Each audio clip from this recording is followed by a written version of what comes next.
মাসির মেয়ের নাম ছিল সারদা। সেই মেয়ের অকালে মৃত্যু হয়, আর ঠিক পরপরই জয়রামবাটির রামচন্দ্র মুখোপাধ্যায় এবং শ্যামসুন্দরী দেবীর ঘরে জন্ম নিল ক্ষেমাক্ষরী। সকলে ভাবল মায়ের কোল খালি করে চলে যাওয়া সারদাই ফিরে এসেছে তাদের ঘরে, তাই মেয়ের নাম গেল বদলে। ক্ষেমাক্ষরী হয়ে উঠল সারদা।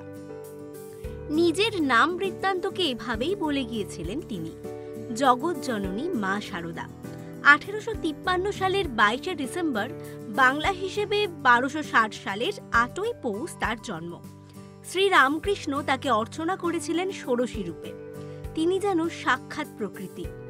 গ্রামের প্রায় নিরক্ষর বালিকা সহজ সরল বোধ আর বোধি দিয়ে হয়ে উঠেছিলেন জগতের আশ্রয়।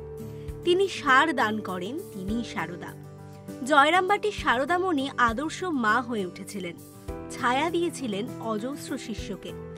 আসলে তিনি এক আলোর মানুষ। শ্রীরামকৃষ্ণ কথামৃতের মতো তার কোনো উপদেশ সংকলনও প্রকাশ হয়নি।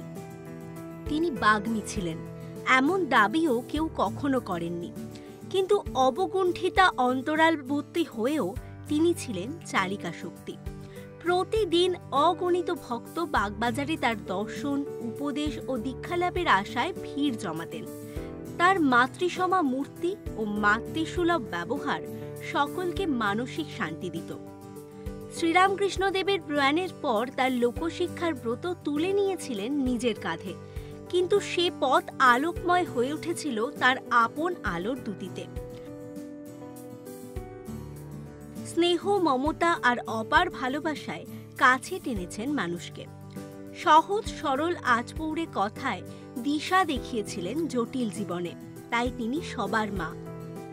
তিনি হয়ে উঠেছিলেন রামকৃষ্ণ মিশনের প্রাণ প্রতিমা।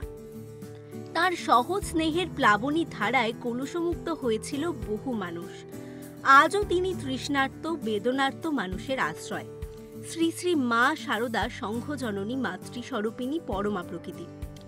সারদা দেবীর বৌদ্ধিক মূল্যায়ন করতে গেলে এক আধুনিক মনস্কার নারীর হদিশ পাওয়া যায়, যে বিদেশিনী বিধর্মীকে মেয়ে বলে বুকে টেনে নিতে পারেন, হয়ে উঠতে পারেন শত সহস্র সন্তানের জননী। তার কি বাস্তবমুখী চেতনার আলোকপাতে তাকে চিনে নেওয়ার চেষ্টা করা হয়।